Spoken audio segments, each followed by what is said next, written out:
Shalom. Kembali kita akan mendengarkan firman Tuhan.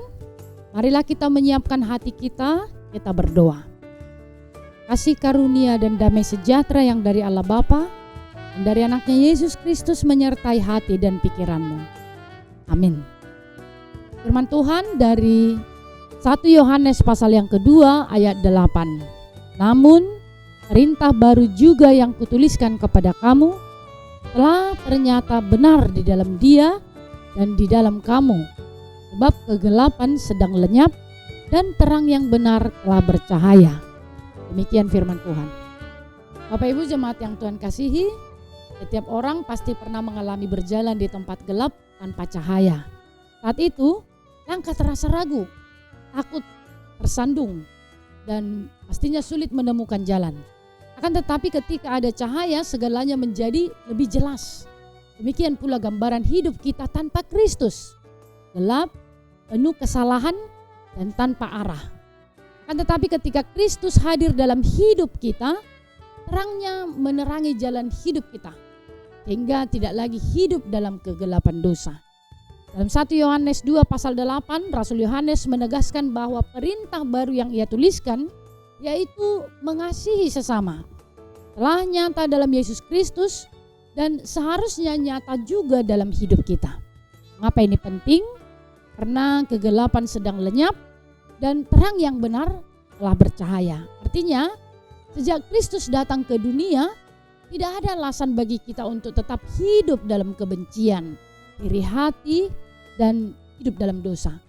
Terang Kristus harus memancar dalam kehidupan kita sehari-hari. Rasul Yohanes menulis surat ini kepada jemaat yang sedang menghadapi ajaran sesat.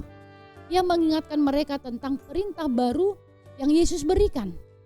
Kasihilah satu sama yang lain. Perintah ini bukan sekedar kata-kata, tapi telah nyata dalam diri Kristus dan seharusnya nyata juga dalam diri kita. Yohanes menggunakan metafora terang dan gelap yang sering muncul dalam tulisannya. Ini mengingatkan kita pada Yohanes 1 ayat 5. Terang itu bercahaya di dalam kegelapan dan kegelapan tidak menguasainya. Kristus adalah terang dunia dan kita sebagai pengikutnya dipanggil untuk mencerminkan terang itu. Bagaimana kita hidup dalam terang? Yang pertama, mengasihi sesama tanpa syarat. Kasih bukan hanya untuk orang yang baik kepada kita, tetapi juga kepada mereka yang sulit dikasihi. Itulah yang membedakan orang percaya dengan dunia. Yang kedua, menghindari perbuatan gelap. Janganlah biarkan iri hati, kebohongan, dendam menguasai hati kita. Biarlah terang Kristus membimbing setiap langkah kita. Yang ketiga, menjadi saksi terang dimanapun berada. Melalui perkataan yang membangun, tindakan yang tulus, dan hati yang penuh pengampunan, kita dapat memancarkan terang Tuhan kepada orang lain. Orang pemuda bernama Budi bekerja di kantor yang lingkungannya penuh persaingan tidak sehat. Banyak rekan kerja yang saling menjatuhkan demi promosi. Namun Budi memilih jalan berbeda. Ia tetap jujur, membantu rekan yang kesulitan, dan tidak membalas kejahatan dengan kejahatan. Awalnya ia dianggap aneh, tetapi lama-kelamaan banyak yang mulai menghormatinya.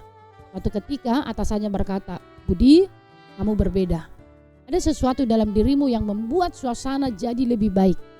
Dengan rendah hati Budi menjawab, "Semua karena kasih Tuhan yang mengajarkan saya untuk hidup dalam terang."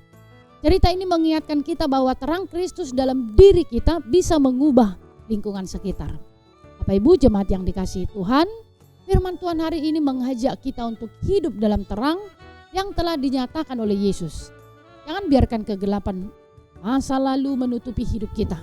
Mari buka hati untuk kasih-Nya, tinggalkan perbuatan yang tidak berkenan, dan pilih untuk menjadi terang yang memancarkan kebaikan. Ketika terang Kristus nyata dalam hidup kita, orang lain akan melihat perbedaan itu dan nama Tuhan pun dipermuliakan. Mari kita mulai di rumah. Bagaimana saudara bisa lebih sabar dan pengertian terhadap anggota keluarga yang lain. Di tempat kerja, apakah ada rekan kerja yang perlu saudara maafkan atau bantu? Maka itu harus kita lakukan. Di gereja, bagaimana saudara bisa lebih aktif melayani dan membangun sesama jemaat. Demikian di tengah-tengah masyarakat, adakah tetangga atau orang di sekitar saudara yang membutuhkan pertolongan? Mari kita bergerak ke sana. Kiranya hidup kita senantiasa bercahaya di tengah kegelapan dunia, sehingga banyak jiwa tertarik untuk mengenal Yesus. Amin, kita berdoa.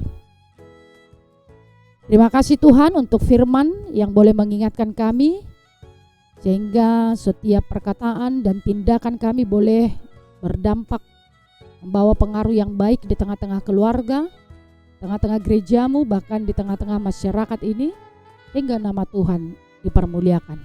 Mampukan kami dengan Roh Kudus-Mu, dan berkati setiap aktivitas kami sepanjang hari ini, tanggung jawab kami, dan mampukan kami untuk melakukan yang terbaik. Kau berkati seluruh jemaat-Mu yang dalam keadaan sakit, yang sedang bergumul atas setiap masalah yang mereka hadapi. Mari Engkau tolong Tuhan, Engkau curahkan hikmat, Engkau curahkan berkat-berkat-Mu dalam kehidupan mereka. Kami juga berdoa untuk saudara-saudara kami yang sedang sakit. Mari Engkau memberikan kesembuhan kepada mereka. Engkau berkati orang-orang yang sedang berulang tahun. Mari Engkau curahkan panjang umur, kesehatan, dan berkat-berkat-Mu dalam kehidupan mereka, dan juga yang merayakan ulang tahun pernikahan. Tuhan tambahkan, Tuhan tanamkan cinta kasih yang berasal daripada Kristus di tengah-tengah setiap keluarga, sehingga mereka semakin bahagia dalam rumah tangga mereka karena senantiasa mengandalkan Tuhan dalam kehidupannya. Kami mulai satu hari ini bersama dengan Tuhan. Ampuni kami atas segala dosa kami, supaya kami layak menerima kasih-Mu. Demi Kristus, terimalah doa kami ini. Anugerah Tuhan kita Yesus Kristus, kasih setia Allah Bapa, dan persekutuan Roh Kudus menyertai saudara sekalian. Amin.